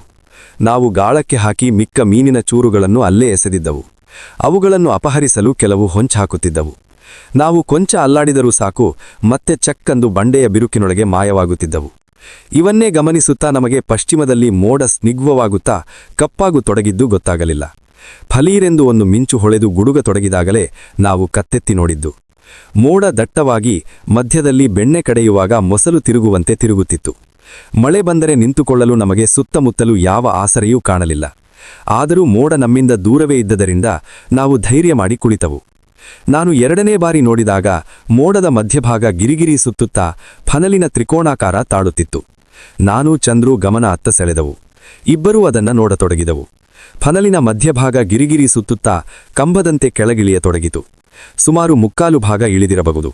ಆ ಕಂಬದ ಕೆಳಗೆ ಸರಿಯಾಗಿ ಸಮುದ್ರದ ನೀರೂ ಸುತ್ತತೊಡಗಿತು. ನಾವು ನೋಡುತ್ತಿದ್ದಂತೆಯೇ ಸಮುದ್ರದತ್ತನಿಂದ ಒಂದು ನೀರಿನ ಕಂಬ ಆಕಾಶದ ಕಡೆಗೆ ಮೇಲೇಳತೊಡಗಿತು. ಎರಡೂ ಕೂಡಿಕೊಂಡು ಆಕಾಶದಿಂದ ಮೋಡದವರೆಗೆ ಗಿರಿಗಿರಿ ಸುತ್ತುವ ಒಂದೇ ಒಂದು ಕಂಬವಾಯಿತು. ಅಮೆರಿಕದ ದಕ್ಷಿಣದಲ್ಲಿ ಆಸ್ತಿಪಾಸ್ತಿಗೂ ಜನರ ಪ್ರಾಣಗಳಿಗೂ ಅಪಾರ ಹಾನಿ ಮಾಡುವ ಈ ಟಾರ್ನೆಡೋಗಳ ಬಗ್ಗೆ ತುಂಬಾ ಓದಿದೆ ಹಾಗೂ ಬರೆದೂ ಇದೆ. ಆದರೆ ಈ ಹವಾಮಾನ ವಿಚಿತ್ರವನ್ನು ಆ ದಿನ ಕಣ್ಣಾರೆ ನೋಡಿದವು. ಆ ಕಂಬ ಕೊಂಚ ಹೊತ್ತು ಸುತ್ತಿದ ನಂತರ ಮಧ್ಯಭಾಗ ಕಟ್ಟಾಗಿ ಒಂದು ಭಾಗ ಸಮುದ್ರದ ಕಡೆಗೂ ಇನ್ನೊಂದು ಭಾಗ ಮೋಡದ ಕಡೆಗೂ ಹಿಮ್ಮೆಟ್ಟಿತು. ಆನಂತರ ಮಳೆ ಮೋಡ ನಮ್ಮಿಂದ ನಿಧಾನವಾಗಿ ದೂರಾಗತೊಡಗಿತು. ಆ ಹೊತ್ತಿಗೆ ಸರಿಯಾಗಿ ಚಂದ್ರು ಗಾಣದ ದಾರವನ್ನು ಯಾವುದೋ ಮೀನು ಜಗ್ಗಿತು. ಚಂದ್ರು ದಾರ ಎಳೆದುಕೊಂಡು ನೋಡಿದರು. ಅವರು ಗಾಳಕ್ಕೆ ಸಿಕ್ಕಿಸಿದ್ದ ಚಿಕ್ಕ ಮೀನನ್ನು ಯಾವುದೋ ದೊಡ್ಡ ಮೀನು ಕಿತ್ತು ತಿಂದಿತ್ತು. ಮತ್ತೊಂದು ಮೀನನ್ನು ಸಿಕ್ಕಿಸಿ ಗಾಳ ಬೀಸಿ ಕುಳಿತರು. ನನ್ನ ಗಾಳವನ್ನು ಒಂದು ಮೀನು ಎಳೆಯತೊಡಗಿತು. ದಾರ ಸುತ್ತಿಕೊಂಡಾಗ ಒಂದು ಕರಗಿದ ಮೀನು ಗಾಳಕ್ಕೆ ಸಿಕ್ಕಿಕೊಂಡಿದ್ದನ್ನು ಕಂಡೆ. ಸಮುದ್ರದ ಅಪರಿಚಿತ ಮೀನುಗಳನ್ನು ಕೈಯಲ್ಲಿ ಮುಟ್ಟುವುದು ಅಪಾಯಕರ ಎಂದು ಮಲ್ಪೆಯಲ್ಲಿ ಒಂದು ಮೀನು ನನಗೆ ಚೆನ್ನಾಗಿ ಪಾರ ಕಲಿಸಿತ್ತು. ಅಲ್ಲಿ ಗಾಳಕ್ಕೆ ಸಿಕ್ಕಿದ್ದ ಮೀನನ್ನು ಗಾಳ ಬಿಡಲು ಹಿಡಿದುಕೊಂಡಾಗ ಆ ಮೀನಿನ ಯಾವುದೋ ಅಂಗ ನನ್ನ ಕೈಗೆ ಚುಚ್ಚಿದಂತಾಯಿತು. ನನಗೆ ಚುಚ್ಚಿದೊಂದೇ ಗೊತ್ತು, ಆಮೇಲೆ ಮುಂದೇನಾಯ್ಕೆಂದು ಗೊತ್ತಿಲ್ಲ. ಸುಮಾರು 2 ಗಂಟೆಗಳ ಕಾಲ ಕಣ್ಣು ಕತ್ತಲೆ ಬರುವಷ್ಟು ಬಲವಾದ ನೋವಿನ ಅಲೆಗಳು ನನ್ನನ್ನು ಆಕ್ರಮಿಸಿದ್ದವು. ಗಾಳಕ್ಕೆ ಸಿಕ್ಕಿದ್ದ ಆ ಕರಿ ಮೀನನ್ನು ನೋಡಿ ನನಗೆ ಮುಟ್ಟಲು ನಿಜವಾಗಲೂ ಭಯವಾಗಿ ಒಂದು ಚೀಲ ಸುತ್ತಿಕೊಂಡು ಅದನ್ನು ಹಿಡಿದೆ. ಅದು ನಿರಪರಾಯದ ಮೀನಂತೆ ಕಂಡಿತು. ದೂರದಿಂದ ಕರಗೆ ಅಪಾಯಕಾರ ಮೀನಿನಂತೆ ಕಂಡಿರೂ ಕೈಯಲ್ಲಿ ತುಂಬಾ ಸುಂದರವಾಗಿ ಕಂಡಿತು. ಅದರ ಮೈಮೇಲೆಲ್ಲ ಚಿರತೆಗಳಿಗಿರುವಂತಹ ನೀಲವರ್ಣದ ಹೊಳೆಯುವ ಚುಕ್ಕೆಗಳಿದ್ದವು. ಅಂಡಮಾನಿನಲ್ಲಿ ಹಿಡಿದ ನಮ್ಮ ಈ ಮೊಟ್ಟಮೊದಲ ಮೀನನ್ನು ವಾಪಸ್ ಬಿಡಲು ಮನಸ್ಸಾಗಲಿಲ್ಲ. ಸೆಲ್ಯುಲಾರ್ ಚೇಲನ್ನು ನೋಡಲು ಹೋದ ಗೆಳೆಯರಿಗೆ ತೋರಿಸಲು ಚೀಲದೊಳಕ್ಕೆ ಹಾಕಿದೆ. ಹರಾತ್ತಾಗಿ ಸಮುದ್ರದ ಅಲೆಗಳು ಬಿರುಸಾಗತೊಡಗಿದವು. ಅಲೆಗಳು ಗಾಳದ ದಾರವನ್ನು ಅತ್ತಿತ್ತ ಬಲವಾಗಿ ತುಯ್ಯತೊಡಗಿದವು. ಸಮುದ್ರದ ಮಟ್ಟ ಮಲ್ಲಗೆ ಏರತೊಡಗಿತು. ಆಗಲೇ ಕತ್ತಲಾಗುತೊಡಗಿತ್ತು. ಸಮುದ್ರದ ಉಬ್ಬರ ಆರಂಭವಾಯಿತು ಎಂದು ಊಹಿಸಿ ನಾವು ಜಾಗ ಖಾಲಿ ಮಾಡಲು ಸನ್ನದ್ಧರಾದವು. ನಾವು ಕುಳಿತಿದ್ದ ಬಂಡೆಗೆ ದಾಟಿಕೊಂಡು ಬಂದ ಬಂಡೆಗಳ ಸಾಲು ಮುಳುಗತೊಡಗಿತ್ತು. ಸಮುದ್ರದ ನೀರು ಏರಿ ನಮ್ಮನ್ನು ಸುತ್ತುವರಿದಿದ್ದರೆ ನಾವು ಕತ್ತಲಲ್ಲಿ ದಂಡೆಗೆ ಹೋಗುವುದು ಸಾಧ್ಯವಿರಲಿಲ್ಲ. ಗಾಳ ಸುತ್ತಿ ರಾಡ್ ಮಡಚಿಕೊಂಡು ಯೂತ್ ಹಾಸ್ಟೆಲ್ ದಾರಿ ಹಿಡಿದವು. ದಾರಿಯಲ್ಲಿ ಸೆಲ್ಯುಲಾರ್ ಚೇಲನ್ನು ನೋಡಹೋದವರ ಗುಂಪು ವಾಕ್ ಬರುತ್ತಿತ್ತು. ಅವರೊಡನೆ ಬೆಳವಾಡಿಯವರ ಹೆಂಡತಿ ಪಾರ್ವತಿ ಸಹ ಸೇರಿದ್ದರು. ರಾಮದಾಸ್ ಬುಸುಬುಸು ಸಿಗರೇಟಿನ ಹೊಗೆ ಬಿಡುತ್ತಾ, ಏನ್ರೀ, ಏನಾದ್ರೂ ಶಿಕಾರಿ ಆಯ್ತಾ ಎಂದರು. ನಾವು ಅನರ್ಥ್ಯ ರತ್ನವನ್ನು ತೋರಿಸುವಂತೆ ಆ ಕರಿಮೀನನ್ನು ತೆಗೆದು ಅದರ ವರ್ಣ ಸಂಯೋಜನೆಯನ್ನು ಸರಿಯಾಗಿ ವಿವರಿಸಲು ಅವರನ್ನು ಬೀದಿ ದೀಪಗಳಡಿಗೆ ಕರೆದೊಯ್ದವು. ಇವರೇ ಇಬ್ರಾಹಿಂ ಎಂದು ಬೆಳ್ಳಾಡಿ ಒಬ್ಬರನ್ನು ಪರಿಚಯ ಮಾಡಲು ಯೂತ್ ಹಾಸ್ಟೆಲಿನ ಮೇಲಕ್ಕೆ ಕರೆದುಕೊಂಡು ಬಂದರು. ಕತ್ತಲಾಗಿತ್ತು. ಚಂದ್ರು ಅವರ ನಾರು, ಬೇರು, ಗಿಡಗಳ ಸಂಗ್ರಹಗಳನ್ನೆಲ್ಲ ಪರೀಕ್ಷಿಸುತ್ತಿದ್ದರು. ಮಲ್ಲಿಕ್ ಅವರು ಕೀಟಗಳನ್ನು ಹಿಡಿಯುವ ನೆಟ್ಟುಗಳನ್ನು ಸರಿಮಾಡಿಕೊಳ್ಳುತ್ತಿದ್ದರು. ಅವರಿಬ್ಬರ ಮಂಚಗಳ ಬಳಿಯೂ ಮೀನು ಮಾರ್ಕೆಟ್ ಬಳಿ ಬರುವಂತಹ ವಾಸನೆ ಬರುತ್ತಿತ್ತು. ಕೇಳಿದರೆ ಅವನು ಎಂದೆಂದದೋ ದುರ್ವಾಸನೆಯ ಸ್ಪೆಸಿಮನ್ಗಳನ್ನು ಸಂಗ್ರಹಿಸಿಟ್ಟುಕೊಂಡಿದ್ದಾನೆ ಎಂದು ಒಬ್ಬರು, ಅವನು ಸ್ಪೆಸಿಮನ್ಗಳನ್ನು ಸರಿಯಾಗಿ ಪ್ರಿಸರ್ವ್ ಮಾಡುತ್ತಿಲ್ಲ ಎಂದು ಇನ್ನೊಬ್ಬರು ಒಬ್ಬರ ಮೇಲೊಬ್ಬರು ಹೇಳಿ ಜಗಳವಾಡುತ್ತಿದ್ದರು. ಶಾಂತ, ಬಸವರಾಜು ಇಬ್ಬರೂ ಪರೀಕ್ಷೆಗೆ ಕುಳಿತವರಂತೆ ಮಂಚದ ಮೇಲೆ ಕುಳಿತುಕೊಂಡು ದಿನಚರಿ ನೋಟ್ಸ್ ಬರೆಯುತ್ತಿದ್ದರು. ಇಬ್ಬರೂ ಒಟ್ಟಿಗೆ ಓಡಾಡುತ್ತಿದ್ದುದರಿಂದ ಇಬ್ಬರೂ ಬೇರೆ ಬೇರೆ ದಿನಚರಿ ಯಾಕೆ ಬರೆಯಬೇಕು ಗೊತ್ತಾಗಲಿಲ್ಲ. ಅವರಿಬ್ಬರೂ ದಿನಚರಿ ನೋಟ್ಸ್ ಬರೆಯುತ್ತಿದ್ದುದನ್ನು ನೋಡಿದರೆ ಅಂಡಮಾನ್ನಿಂದ ಹಿಂದಿರುಗಿದ ಮೇಲೆ ನಮಗೆಲ್ಲ ಪರೀಕ್ಷೆಗಳಿವೆಯೇನೋ ಎನ್ನುವಂತೆ ಭಾಸವಾಗುತ್ತಿತ್ತು. ನಿಜವಾದ ಪರೀಕ್ಷೆಗೆ ನಾನು ನೋಟ್ಸ್ ಮಾಡಿರಲಿಲ್ಲ. ಇನ್ನು ಅಂಡಮಾನಿಗೆ ಬಂದು ನೋಟ್ಸ್ ಬರೆಯುವುದಂತೂ ನನ್ನಿಂದ ಸಾಧ್ಯವಿರಲಿಲ್ಲ. ರಾಜೇಶ್ವರಿ, ಉಷಾ, ನಿರ್ಮಲ ತಾವು ಪೇಟೆಯಿಂದ ತಂದ ಅಥವಾ ನೋಡಿದ ಕಪ್ಪಚಪ್ಪಿನ ಆಭರಣಗಳ ಬಗ್ಗೆ, ಹವಳದ ಬೆಳ್ಳಿಗಳ ಬಗ್ಗೆ ಪ್ರಾಯೋಗಿಕ ವಿಮರ್ಶೆ ನಡೆಸುತ್ತಿದ್ದರು. ಪುಟ್ಟಪರ್ತಿ ಸಾಯಿಬಾಬಾ ಮಾದರಿಯ ತಲೆಗೂದಲ ರಾಶಿಯ ಬೆಳ್ಳಾಡಿ ಬೆನ್ ಹಿಂದೆ ಕಾಣಿಸಿತು. ನಾನು ಕುತೂಹಲದಿಂದ ಇರಿಕಿದೆ. ಸಾಯಿಬಾಬಾ ಬುಷ್ಕೋಟ್ ಪ್ಯಾಂಟ್ಗಳನ್ನು ಧರಿಸಿದರೆ ಈಗ ಕಾಣಬಹುದೋ ಹಾಗಿರುವ ಕುಳ್ಳಗಿನ ವ್ಯಕ್ತಿ ನಮಸ್ಕಾರ ಎಂದು ಮುಂಬಂದು ನಮ್ಮ ಪರಿಚಯ ಮಾಡಿಕೊಂಡರು. ಅವರು ಕನ್ನಡವನ್ನೇ ಮಾತಾಡುತ್ತಿದ್ದುದರಿಂದ ಅವರು ಕನ್ನಡಿಗರೇ ಎಂದು ಸ್ಪಷ್ಟವಾಯಿತು. ಬಸವರಾಜು ತಾವು ಮಂಗಳೂರಿನವರು ಎಂದು ಪರಿಚಯಿಸಿದ ಕೂಡಲೇ ಮಾತನಾಡತೊಡಗಿದರು. ಇಬ್ರಾಹಿಂ ಮುಖ ಮಂದಹಾಸದಿಂದ ತುಳುಕಿ ಎಂಚಿನ ಎಂದು ತುಳುವಿನಲ್ಲಿ ಮಾತನಾಡಿದರು. ಕೇವಲ 1 ವರ್ಷದ ಹಿಂದಷ್ಟೇ ಮಂಗಳೂರಿಗೆ ವರ್ಗಾಗಿದ್ದ ಬಸವರಾಜು ಅವರ ಭಾಷೆ ಹರಾತ್ ಬದಲಾದುದನ್ನು ಕಂಡು ಗಾಬರಿಬಿದ್ದರು. ಇಬ್ರಾಹಿಂ ಮಂಗಳೂರಿನವರು. ಮಂಗಳೂರಿನಿಂದ ಅಂಡಮಾನಿಗೆ ಬಂದು ಸುಮಾರು 50 ವರ್ಷಗಳಾಗಿದ್ದವು. ಯೂತ್ ಹಾಸ್ಟೆಲ್ ಕೆಳಗಡೆ ಇದ್ದ ಹೋಟೆಲು ಅವರದ್ದೇ. ಇಡೀ ಪೋರ್ಟ್ ಬ್ಲೇರ್ನಲ್ಲಿ ಇಬ್ರಾಹಿಂ ಹೋಟೆಲು ಬಿಟ್ಟರೆ ಇನ್ಯಾವುದೂ ಒಳ್ಳೆಯ ಹೋಟೆಲು ನನಗೆ ಕಂಡುಬರಲಿಲ್ಲ. ಹೋಟೆಲು ನಡೆಸುವುದರ ಜೊತೆಗೆ ಇಬ್ರಾಹಿಂ ಹಲವು ಮೀನು ಹಿಡಿಯುವ ದೋಣಿಗಳನ್ನು ಇಟ್ಟುಕೊಂಡು ಮೀನುಗಾರರಿಗೆ ಬಾಡಿಗೆ ಕೊಡುತ್ತಿದ್ದರು. ಬೆಳ್ಳಾಡಿ, ನಿಮಗೇನೇ ಅಗತ್ಯ ಬಂದರೂ ಏನೇ ತೊಂದರೆ ಬಂದರೂ ಇಬ್ರಾಹಿಂರವರಿಗೆ ಕೇಳಿ, ಮಾಡಿಕೊಡುತ್ತಾರೆ. ಅಂಡಮಾನ್ನಲ್ಲಿರುವ ಕರ್ನಾಟಕದವರಿಗೆಲ್ಲ ಇಬ್ರಾಹಿಂ ಗಾಡ್ ಫಾದರ್, ಅಂಡಮಾನ್ನಲ್ಲಿರುವ ಕರ್ನಾಟಕ ಸಂಘದ ಮುಂದಾಳು ಇವರು ಎಂದು ಇಬ್ರಾಹಿಂರವರ ಸಾಮರ್ಥ್ಯ, ಕಾರ್ಯವೈಖರಿ, ವಿಚಕ್ಷಣೆಗಳನ್ನು ಬಾಯ್ತುಂಬಾ ಹೊಗಳಿದರು. ನಾನು ತಿಳಿದಂತೆ ಅಂಡಮಾನ್ನಲ್ಲಿ ನಾನು ಸಂಧಿಸಿದ ಕನ್ನಡಿಗರೆಲ್ಲ ಇಬ್ರಾಹಿಂಗೆ ಚಿರಪರಿಚಿತರಂತೆ ಕಂಡರು. ಯಾದೇನು ಕರ್ನಾಟಕ ಬಿಟ್ಟು ಅಂಡಮಾನಿಗೆ ಬಂದು ನೆಲೆಸಿದ್ದೀರಿ ಎಂದು ನಾನು ಇಬ್ರಾಹಿಂರನ್ನು ಕೇಳಿದೆ. ಹೊಟ್ಟೆಪಾಡು ನನ್ನನ್ನು ಇಲ್ಲಿಯವರೆಗೆ ಕರೆದುಕೊಂಡು ಬಂತು ಎಂದರು. ಆದರೆ ಹಾಗಂದವರು ಇದ್ದಕ್ಕಿದ್ದಂತೆ ತಮ್ಮ ಮಾತಿನ ಧಾಟಿ ಬದಲಾಯಿಸಿ, ಈ ಅಂಡಮಾನ್ ನನಗೆ ಮೆಕ್ಕಾದಷ್ಟೇ ಪವಿತ್ರವಾದದ್ದು. ನಮ್ಮ ದೇಶಕ್ಕಾಗಿ ಪ್ರಾಣತ್ಯಾಗ ಮಾಡಿದ ಅನೇಕ ಮಹಾತ್ಮರ ಪುಣ್ಯಭೂಮಿ ಇದಲ್ಲವೇ? ನಾವು ಸಮುದ್ರದ ದಡದಲ್ಲಿ ಹಲವು ಸಂಜೆಗಳು ಕುಳಿತು ಆ ಮಹಾತ್ಮರ ಧ್ಯೇಯ, ಆದರ್ಶ, ಜೀವನಗಳನ್ನು ಧ್ಯಾನಿಸುತ್ತಾ ಕಾಲ ಕಳೆದಿದ್ದೇನೆ. ನಮ್ಮಂತಹ ಕ್ಷುದ್ರ ಜೀವಿಗಳು ಎಲ್ಲಿದ್ದರೇನು ಬಿಡಿ, ನಾವು ಕರ್ನಾಟಕದಲ್ಲಿದ್ದರೂ ಒಂದೇ, ಇಲ್ಲಿದ್ದರೂ ಒಂದೇ ಎಂದು ಭಾವುಕರಾಗಿ ಸಿನಿಮಾ ಹೀರೋಗಳಂತೆ ಒಂದು ಭಾಷಣ ಬಿಗಿದರು. ನಾವೆಲ್ಲ ಗಂಭೀರವಾಗಿ ಅಷ್ಟೇ ಭಾವುಕರಂತೆ ಧ್ಯಾನ ಸ್ಥಿತಿಯನ್ನು ನಟಿಸಿದೆವು. ಹೊಟ್ಟೆಪಾಡಿಗಾಗಿ ಇಲ್ಲಿಗೆ ಬಂದೆ ಎಂದು ಹೇಳಿದ ಇಬ್ರಾಹಿಂರವರಿಗೆ ಕೆಲವೇ ಕ್ಷಣಗಳ ಹಿಂದೆ ಬೆಳ್ಳಾಡಿ ಅವರ ಬಗ್ಗೆ ಹೇಳಿದ ಪರಾಕುಗಳು ಜ್ಞಾಪಕಕ್ಕೆ ಬಂದಿರಬೇಕು. ತಮ್ಮ ಘನತೆಗೆ ತಕ್ಕಂತಹ ಮಾತುಗಳನ್ನು ಆಡಬೇಕೆಂದು ಹಾಗೆಂದು ಭಾವುಕ ಭಾಷಣ ಬಿಗಿದರೋ ಏನೋ, ಅಥವಾ ಅವರಿಗೆ ಅಂಡಮಾನ್ನಲ್ಲಿ ಮಡಿದ ವೀರರ ಬಗ್ಗೆ ಅಂತಹ ಭಾವುಕ ಭಕ್ತಿ ಇತ್ತೋ ಏನೋ. ನಿಮಗೇನು ಸಹಾಯ ಬೇಕಾದರೂ ನನ್ನನ್ನು ಕೇಳಿರಿ ಎಂದು ಇಬ್ರಾಹಿಂ ಹೇಳಿದರು. ನಮಗೆ ಸದ್ಯಕ್ಕೆ ಕೇಳಲು ಏನು ಹೊಳೆಯಲಿಲ್ಲ. ಚಂದ್ರು ಮಾತ್ರ ನಮ್ಮ ಗಾಣಕ್ಕೆ ಸಿಕ್ಕಿಸಲು ಬೇಕಾದ ಪುಡಿ ಮೀನುಗಳನ್ನು ಕೊಂಡು ತಂದು ದಾಸ್ತಾನಿಡಲು ಅವರ ಹೋಟೆಲಿನ ರೆಫ್ರಿಜರೇಟರ್ನಲ್ಲಿ ಜಾಗ ಕೇಳಿದರು. ನಾವು ಗಾಳ ಹಾಕಿ ಮೀನು ಹಿಡಿಯುತ್ತೇವೆ ಎಂದು ತಿಳಿದೊಡನೆ ಇಬ್ರಾಹಿಂಗೆ ಆತ್ಮೀಯತೆ ಮೂಡತೊಡಗಿತು. ಅವರು ಅಂಡಮಾನಿಗೆ ಮೊದಲು ಬಂದಾಗ ಭರ್ಜಿ ಹಿಡಿದುಕೊಂಡು ನೀರಿನಲ್ಲಿ ಮುಳುಗಿ ಬೇಟೆಯಾಡಿ ಮೀನು ಹಿಡಿಯುತ್ತಿದ್ದರಂತೆ. ಆ ರೀತಿಯ ಮೀನು ಬೇಟೆಯ ವಿವರಗಳನ್ನು ನಮಗೆ ತಿಳಿಸಿದರು. ರೆಫ್ರಿಜರೇಟರ್ನಲ್ಲಿಟ್ಟ ಹಳಸಲು ಮೀನುಗಳನ್ನು ಗಾಳಕ್ಕೆ ಹಾಕುವುದು ಪ್ರಯೋಜನವಿಲ್ಲವೆಂದು, ಮಾರ್ಕೆಟ್ನಲ್ಲಿ ಸಿಗುವ ಕಪತಾರಿಣಿ ಎನ್ನುವ ಮೀನೇ ಗಾಳಕ್ಕೆ ಚುಚ್ಚಲು ಬಹಳ ಯೋಗ್ಯವಾದುದು ಎಂದು ಹೇಳಿದರು. ಚಂದ್ರು ಆ ಮೀನಿನ ಹೆಸರನ್ನು ಉರುಹಚ್ಚಲು ಆರಂಭಿಸಿದರು. ಇಬ್ರಾಹಿಂ ಹೋಟೆಲನ್ನು ನೋಡಿಕೊಳ್ಳಲು ಮಗನನ್ನು ಬಿಟ್ಟು ಒಂದು ಹಡಾಸು ಸೈಕಲ್ ತೆಗೆದುಕೊಂಡು ಇಡೀ ಪೋರ್ಟ್ ಬ್ಲೇರಿನ ಉಬ್ಬು ತಗ್ಗುಗಳಲ್ಲಿ ತಿರುಗುತ್ತಿದ್ದರು. ಆದರೆ ಬೆಳಗಿನ ಹೊತ್ತು ಮಾತ್ರ ದಿನ ಹೋಟೆಲಿನಲ್ಲಿರುವುದನ್ನು ತಪ್ಪಿಸುತ್ತಿರಲಿಲ್ಲ. ಬೆಳಗಿನ ಹೊತ್ತು ಕುಳಿತುಕೊಂಡು 100 ತಿಂಡಿ ಪ್ಯಾಕೆಟ್ಗಳನ್ನು ಕಟ್ಟುತ್ತಿದ್ದರು. ಮೊದಲನೆಯ ದಿನ ಇದೇಕೆಂದು ನಾನು ಕೇಳಿದೆ. ಯೂತ್ ಹಾಸ್ಟೆಲಿನ ಎದುರುಗಡೆ ಸುಭಾಸ್ ಪಾರ್ಕಿನ ಒಂದು ಭಾಗದಲ್ಲಿ ದೊಡ್ಡ ಆಟದ ಮೈದಾನವಿತ್ತು. ಅಲ್ಲಿ ದಿನ ಶಾಲೆಯ ಮಕ್ಕಳಿಗೆ ಬೆಳಗಿನ ಜಾವ ಆಟ ಮತ್ತು ವ್ಯಾಯಾಮದ ಟ್ರೇನಿಂಗ್ ನಡೆಯುತ್ತಿತ್ತು. ಅದೆಲ್ಲ ಆದ ನಂತರ ಅವರಿಗೆ ಯೂತ್ ಹಾಸ್ಟೆಲ್ನಲ್ಲಿ ಅವರಿಗೆ ತಿಂಡಿಯ ಪ್ಯಾಕೆಟ್ಗಳನ್ನು ಹಂಚುತ್ತಿದ್ದರು. ಒಂದು ಪ್ಯಾಕೆಟ್ಟಿಗೂ ತಿಂಡಿ ಕಡಿಮೆ ಬಾರದಂತೆ ನೋಡಿಕೊಳ್ಳುತ್ತಿದ್ದ ಇಬ್ರಾಹಿಂರವರ ಕೆಲಸ ನೋಡಿ ನನಗೆ ತುಂಬಾ ಸಂತೋಷವಾಯಿತು. ಇದರಲ್ಲಿ ಸ್ವಲ್ಪ ಮೋಸ ಮಾಡಿದರೂ ನನಗೆ 100 ರೂಪಾಯಿ ಲಾಭ ಆಗುತ್ತೆ. ಆದರೆ ನಾನು ಕೃಷೆಟ್ಟಿ ಕೂಡ ಕಡಿಮೆಯಾಗದಂತೆ ನೋಡಿಕೊಳ್ಳುತ್ತೇನೆ. ಯಾರಿಗೆ ಮೋಸ ಮಾಡಿದರೂ ನನಗೆ ಮಕ್ಕಳಿಗೆ ಮೋಸ ಮಾಡಲು ಸಾಧ್ಯವಿಲ್ಲ. ಮಕ್ಕಳಿಗೆ ಮೋಸ ಮಾಡಿದರೆ ದೇವರಿಗೆ ಮೋಸ ಮಾಡಿದಂತೆ ಎಂದರು. ಇಬ್ರಾಹಿಂ ವ್ಯಕ್ತಿತ್ವ ನಿಜವಾಗಿಯೂ ಭಾವುಕವಾದಿರಬಹುದು. ಯೂತ್ ಹಾಸ್ಟೆಲಿಗೆ ಮೊದಲ ದಿನವೇ ಇಬ್ರಾಹಿಂ ಬಂದು, ಇಲ್ಲಿ ತುಂಬಾ ಸೊಳ್ಳೆಗಳಿವೆ, ಸೊಳ್ಳೆ ಪರದೆ ಇಲ್ಲದೆ ಇಲ್ಲಿ ಮಲಗಿದರೆ ಬೆಳಗ್ಗೆ ನಿಮ್ಮ ರಕ್ತವೆಷ್ಟು ಸೊಳ್ಳೆಗಳು ಕುಡಿದು ಬಿಟ್ಟಿರುತ್ತವೆ, ಜೊತೆಗೆ ಮಲೇರಿಯಾ ಸಹ ನಿಮಗೆ ಬರಬಹುದು. ಯೂತ್ ಹಾಸ್ಟೆಲಿನ ಸೆಕ್ರೆಟರಿ ಬಳಿ ಸೊಳ್ಳೆ ಪರದೆ ಕೇಳಿ ತೆಗೆದುಕೊಳ್ಳಿ ಎಂದರು. ಅವರು ಹೇಳಿದ್ದು ಅಕ್ಷರಶಃ ನಿಜವಾಗಿತ್ತು. ಸಂಜೆಯಾಗುತ್ತಿದ್ದಂತೆ ಜೇನುಹುಳಿಗಳ ಗಾತ್ರದ ಸೊಳ್ಳೆಗಳು ಜಾಯಿ ಎಂದು ಸದ್ದು ಮಾಡುತ್ತಾ ಕಿಟಕಿಗಳಡಿಯಿಂದ ನುಗ್ಗಿದವು. ಸೊಳ್ಳೆ ಪರದೆ ಹಾಕಿಕೊಂಡಿದ್ದರೂ ಪರದೆಗೆ ಎಲ್ಲಾದರೂ ಮೈಕೈ ತಾಗಿಕೊಂಡಿದ್ದರೆ ಸಾಕು, ಹೊರಗಿನಿಂದಲೇ ಇಂಜೆಕ್ಷನ್ ಕೊಟ್ಟು ಬಿಡುತ್ತಿದ್ದವು. ಹೇಗೋ ಸೊಳ್ಳೆ ಪರದೆಗಳೊಳಗೆ ನುಸುಳಿಕೊಂಡ ಕೆಲವು ಸೊಳ್ಳೆಗಳು ರಕ್ತ ಹೀರಿ ಮಸಿ ಕುಡಿಕೆಗಳಂತೆ ಊದಿಕೊಂಡ ತಮ್ಮ ಹೊಟ್ಟೆ ಹೊತ್ತುಕೊಂಡು ಹಾರಲಾರದೆ ಏಗುತ್ತಿದ್ದುದನ್ನು ನೋಡಬಹುದಿತ್ತು. ಈ ಸೊಳ್ಳೆಗಳ ಕಾಟ ಅದಷ್ಟು ಕಡಿಮೆ ಮಾಡಲು ನಾನು, ರಾಮಚಂದ್ರು 3 ಜನವೂ ಸಮುದ್ರಕ್ಕೆ ಒಂದು ಹಳೆಯ ಚಟ್ಟ ಕಟ್ಟಿದ್ದರೂ ಹಾಳು ಬಿದ್ದಿತ್ತು.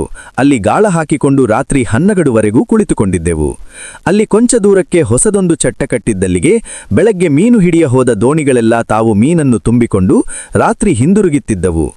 ಅಲ್ಲಿ ಏನೇನೋ ವ್ಯಾಪಾರ ನಡೆಯುತ್ತಿದ್ದುದು ನಮಗೆ ದೂರದಿಂದ ಕಾಣಿಸುತ್ತಿತ್ತು. ಒಂದು ದಿನ ನಾನು, ಚಂದ್ರು, ನಿರ್ಮಲಾ, ರಾಮದಾಸ್ 4 ಜನ ಅಲ್ಲಿ ನಡೆಯುತ್ತಿದ್ದೆ ಮತ್ತು ಎಂತೆಂತಹ ಮೀನಿರುತ್ತವೆ ನೋಡೋಣ ಎಂದು ಕುತೂಹಲದಿಂದ ಹೋದೆವು. ಬಡ ಮೀನುಗಾರರ ಜೋಪಡಿ ಸಾಲು ನಡುವಿನ ದಾರಿಯಲ್ಲಿ ಅಲ್ಲಿಗೆ ಹೋಗಬೇಕಿತ್ತು. ಮೀನುಗಾರರ ಚಟ್ಟ ಹೋದಾಗ ಮೀನುಗಳೇನೋ ಅಲ್ಲಿ ರಾಶಿ ಹಾಕಿಕೊಂಡಿದ್ದರು. ಆದರೆ ಅವುಗಳನ್ನು ನೋಡಲು ವ್ಯವಧಾನವಿಲ್ಲದೆ ಅಲ್ಲಿರುವಷ್ಟು ಜನರು ರೌರ ಸ್ವರೂಪದಲ್ಲಿ ಕೂಗಾಡುತ್ತಾ ಜಗಳವಾಡುತ್ತಿದ್ದರು. ಹೆಂಗಸರು ಸಹ ಸಕ್ರಿಯವಾಗಿ ಭಾಗವಹಿಸಿ ಗಂಡಸರಿಗೆ ಅವಾಚ್ಯ ಶಬ್ದಗಳಿಂದ ಅವರ ಭಾಷೆಯಲ್ಲಿ ಬೈಯುತ್ತಿದ್ದರು. ಅವು ಅವಾಚ್ಯ ಶಬ್ದಗಳಿರಬೇಕೆಂದು ನಾನು ಅವರ ಮುಖಕೈಗಳ ಅಭಿನಯದಿಂದ ಊಹಿಸಿದೆ. ನಾವು ಕೊಂಚ ಹೊತ್ತು ಮೀನು ನೋಡುವುದರ ಬದಲು ಜಗಳವನ್ನೇ ನೋಡಿದೆವು. ಅವರ ಜಗಳ ಯಾಕೆ ಎಂದು ಅರ್ಥವಾಗದೆ ರಾಮದಾಸ್ ಅಲ್ಲಿಯೇ ನಮ್ಮಂತೆ ನಿಂತಿದ್ದ ಒಬ್ಬನನ್ನು ಇಂಗ್ಲಿಷ್ನಲ್ಲಿ ಯಾಕೆ ಜಗಳವಾಡುತ್ತಿದ್ದಾರೆ ಎಂದು ಕೇಳಿದರು.